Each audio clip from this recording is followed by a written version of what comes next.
There's a debate that's been going on in academic finance for over 50 years. No matter who has championed either side, neither has definitively won. The question, like the best questions always are in life, is simple. It asks, is it even possible to beat the market? One side says no. The stock market is a total information game, and prices already reflect all information in the market. The other side says it doesn't matter if you can beat the market, because prices move randomly like a blindfolded monkey throwing darts at a dartboard. You can't predict them anyway.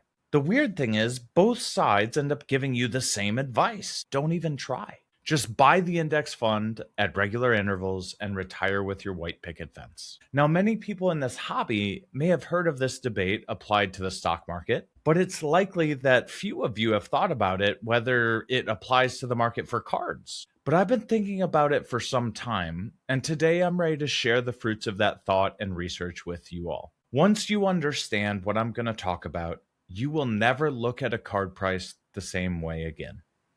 Welcome to Slabnomics. In 1973, a Princeton economist named Burton Mackall published a book called A Random Walk Down Wall Street, and it became one of the best-selling finance books in history.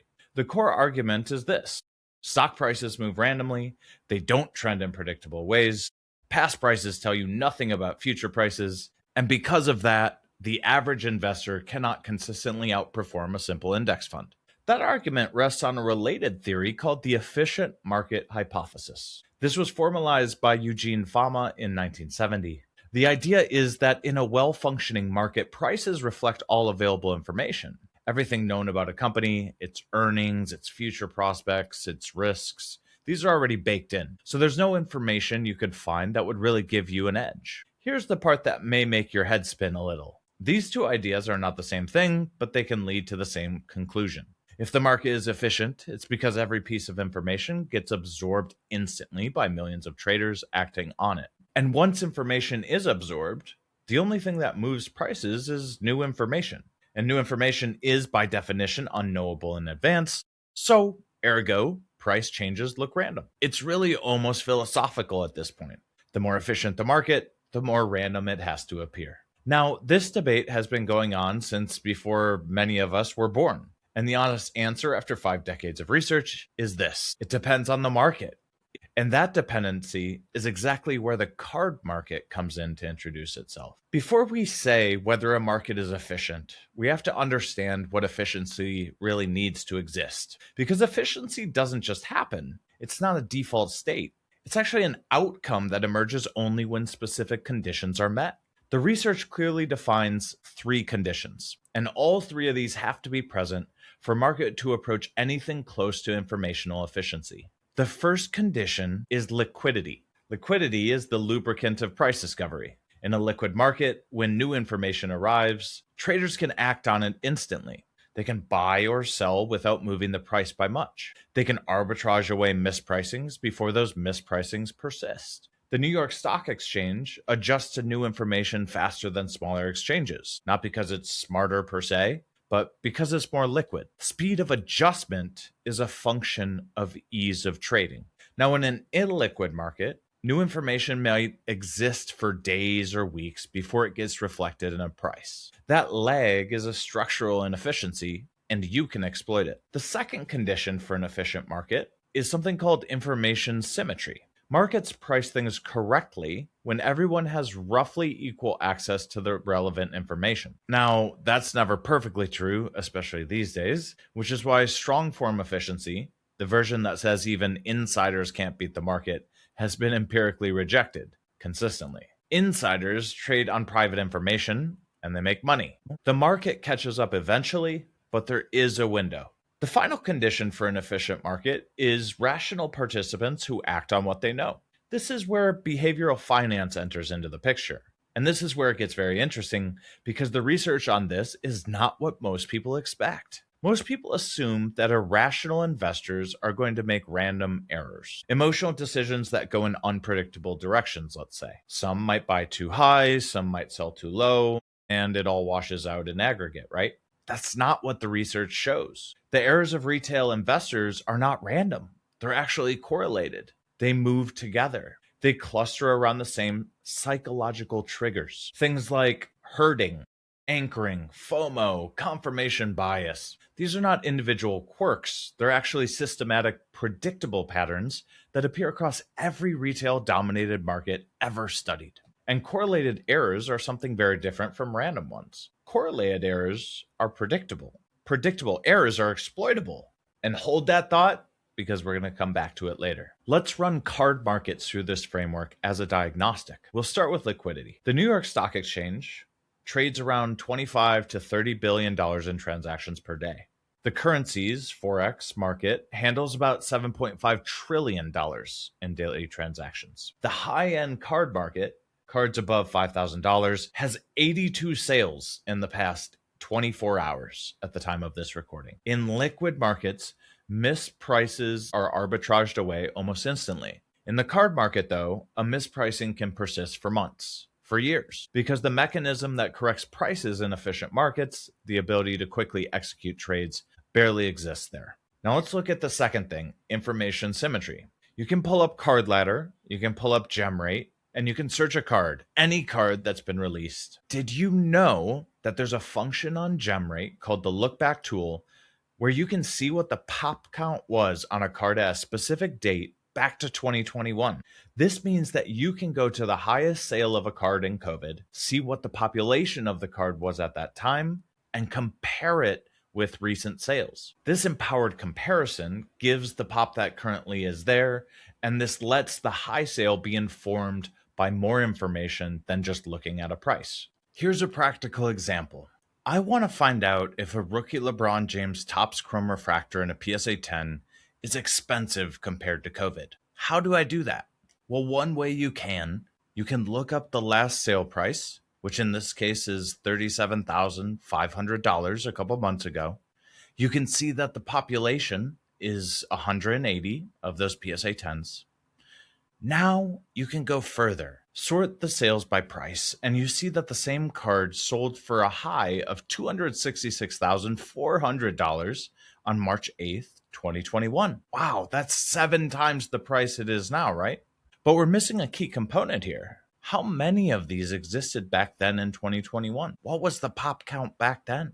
The crazy thing is, GemRate gives us the ability to look that up. The population on that day was 171, only 9 less than today. And that's in almost 300 refractors submitted since that time.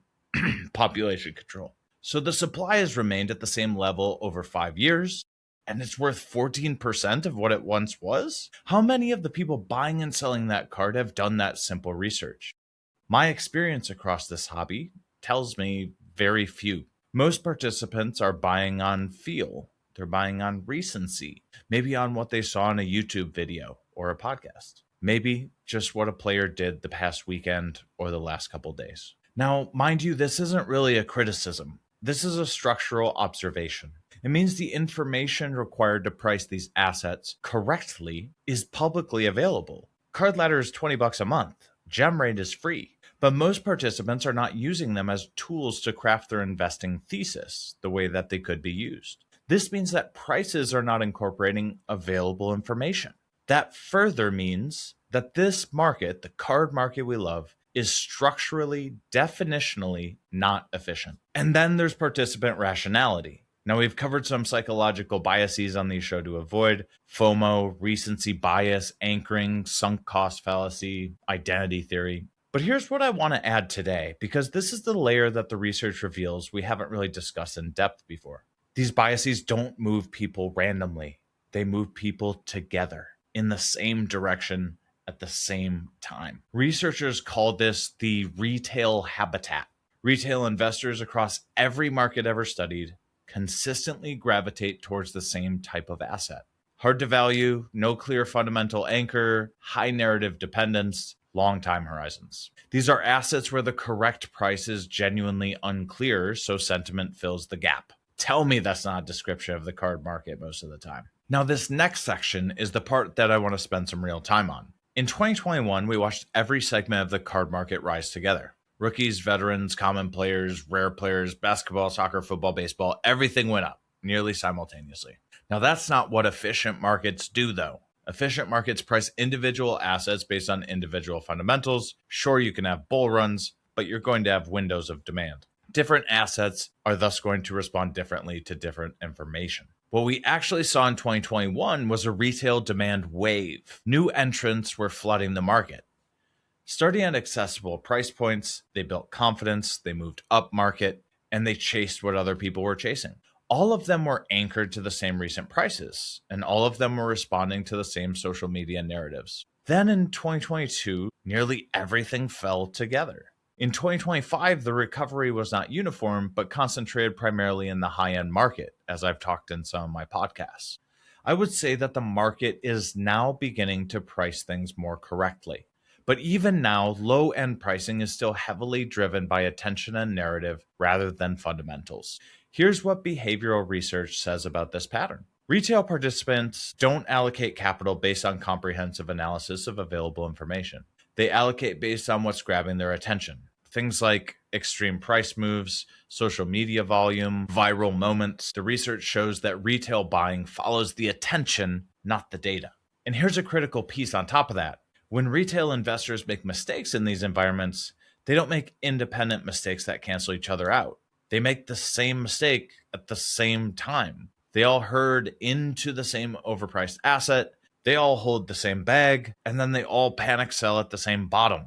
That pattern is really predictable. Not perfectly, otherwise I'd own an island, and not with precision timing, that's for sure, but the shape of it is knowable, and the mechanism is pretty understood. If you know that mechanism, you can position yourself before the crowd and after the crowd, depending on what you're trying to accomplish. Now, let's bring in a different body of evidence, shall we? Because card markets aren't the only illiquid retail influenced, hard to value alternative asset class that researchers have studied. Fine art has been studied extensively, things like fine wine, classic cars, luxury watches, and the findings are consistent enough that I think they're directly applicable here. If you want to see more, check out my Instagram where I did a whole big post carousel about this. First, the uncomfortable truth. Broad exposure to these asset classes, say just buying art or wine or collectibles as a category, produces very mediocre risk-adjusted returns. When you properly account for survivorship bias, that only winners get resold, transaction friction, and storage costs, the aggregate performance of art or wine is really not that impressive. The returns that get reported are inflated by selective data, you see. This is also a parallel worth noting for cards. The card market does not produce consistent aggregate alpha. Broad exposure to modern Prism, for example, is not a reliable investment strategy. Don't just go buy singles of every player of last year's Prism. The market is littered with cards that went up in 2021 and never came back. But here's the finding that changes everything. In every illiquid alternative market studied, a subset of participants consistently generates alpha. This can't be by luck, because the statistical persistence of the returns is too strong for luck. These guys generate alpha because of their structural positioning. The researchers found 3 sources of that structural edge. The first is information asymmetry resolution. These big words just mean, in these markets, the seller typically knows more about the asset than the buyer. The condition, the authenticity, or the demand for that specific item, say. Experts who can verify quality and identify assets that the broader market has mispriced as lemons, which are low-quality items priced at average because the buyer can't really tell the difference. These kind of experts consistently acquire undervalued assets. They're not really guessing, they're able to filter through all of the other assets, the noise. The second source to get structural edge is something called network centrality. This was confirmed specifically in art auction research. Participants with more connections to other informed buyers and sellers acquired assets at lower prices. It's not because they were cheating at things, it's because their network gave them access to better information about real demand. In a word, they knew what the market actually valued while others really didn't. The final source for us here to find that edge is momentum premium in markets with continuous pricing information. This finding from the luxury watch research specifically is something I want to isolate for a moment because it's directly applicable to what we do here. Researchers found a documented monthly return premium in the luxury watch market for watches with continuous visible pricing data. Watches that were priced frequently, that had recent sales, that the market could track with regularity, The premium for those was 1.25% per month. Now, watches with infrequent pricing, opaque markets, and low visibility, this premium collapsed from 1.25% to only 0.09%. The alpha didn't come from the watches themselves. It came from the informational environment around them. Now think about how we can apply this to cards. Think about flagship sets, blue chip players, cards with regular sales data on Card Ladder. Cards where the market has continuous visibility versus thin market parallels on obscure players with 2 comps in maybe 12 months. The research is telling you something that hobby rarely says out loud. Liquidity and information visibility are not just conveniences, they're actually structural determinants of whether alpha, which is the return above market average, is even accessible for that asset. All right, now there's one more layer to this, and it's the one that I find most intellectually honest. A finance professor at MIT named Andrew Lo developed what he called the adaptive market hypothesis. It's his answer to the 50-year-old efficient market hypothesis debate. I think it's the most accurate framework I've encountered for understanding what actually is happening in card markets. His argument is this: markets are not mechanical systems. They're biological ones. So they don't behave like physics. They behave more like evolutionary vehicles. Now, in stable environments with many sophisticated participants competing for the same information, markets become highly efficient. Strategies get competed away. Alpha then disappears. The random walk becomes a real description of what you're looking at. But when the environment changes fast, when new catalysts arrive, when new participants flood in, when the rules shift, then all the old heuristics fail. The ecosystem isn't able to adapt quickly. And in that gap between the old assumptions and the new reality, there's significant mispricing. And this is the exploitable inefficiency, Andrew says. The card market completed a full market cycle between 2019 and 2024. You had the COVID expansion, the 2022 consolidation into a correction that lasted into 2024, and then the 2025 recovery. The participants who lived through that cycle were more sophisticated than they were at the start. But the overall market is still so early stage. There's no equivalent of the SEC here. There's no equivalent of institutional research departments pricing these assets every day. Most participants are operating on heuristics formed during a 2-year demand shock that threw everything out of the loop. Now, when you look at it this way, the current moment is not really confusing. It's one of the most legible moments in this market's history. See, sophisticated capital has legitimized the high-end card market. Low-end has lagged for a time, but as of May 2025, it's finally starting to climb back up, increasing 21% over the last 11 months. The environment thus changed from COVID, and most don't realize that while low-end has moved up well, the high end of the market has moved up 3 times its counterpart, 62% in that time frame. Inefficient market lag is an opportunity. Now, I want to give you a framework that you can carry out of this episode. Every asset market you encounter falls into one of 3 categories. First category is efficient markets. Markets where information is reflected in prices quickly and reliably, where arbitrageurs are active, where liquidity is deep, something like the large cap stock market. It's not perfectly efficient, but it's efficient enough that consistently beating it means either extraordinary skill or extraordinary luck, and most professionals can't beat it over a decade. The second category is random markets, markets where price movements genuinely have no predictable structure, where the randomness is not a byproduct of efficiency but of chaos. Thin markets with no fundamental anchor, where price discovery is so broken that there's no signal really through the noise. A lot of crypto markets fall under this umbrella. The third category is what I'm going to call discoverable markets. These are markets that are neither efficient nor random.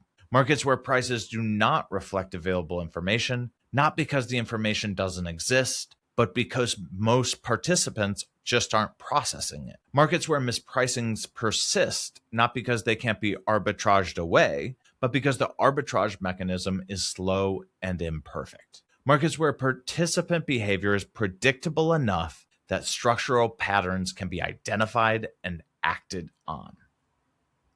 I think card markets are in this third category. The information that would price these assets correctly exists right now. You have things like gem rates, you have population reports, you have supply structures, you have sales velocity, and historical demand flow. It's all available, but most people aren't using it.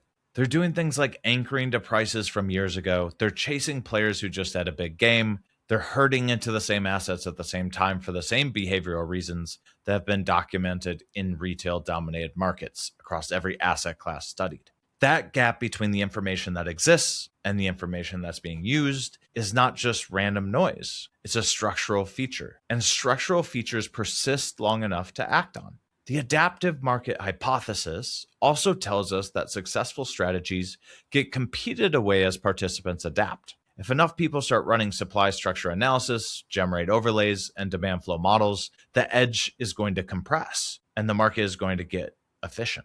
But we're not there yet, guys. Not even close. Let's finish up with something concrete. If card markets are discoverable, then the behaviors that make sense in efficient markets are wrong here. And the behaviors that make sense in truly random markets are also wrong here. In an efficient market, it makes sense to buy diversified exposure. Just own a little bit of everything. It's index fund logic.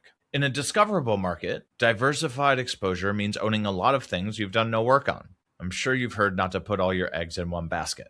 In a random market, though, no amount of analysis helps. The price tomorrow is independent of everything that happened before. In a discoverable market, analysis is the product. The work is the edge. So what does this look like in practice? The lemon problem is real in card markets. Most buyers cannot tell the difference between a well-priced card and a mispriced one without doing the work. Gem rate relative to submission volume, population relative to demand, supply structure of all of the parallels for that card, something like set level liquidity. Most buyers skip all of this and they just price into an average thing.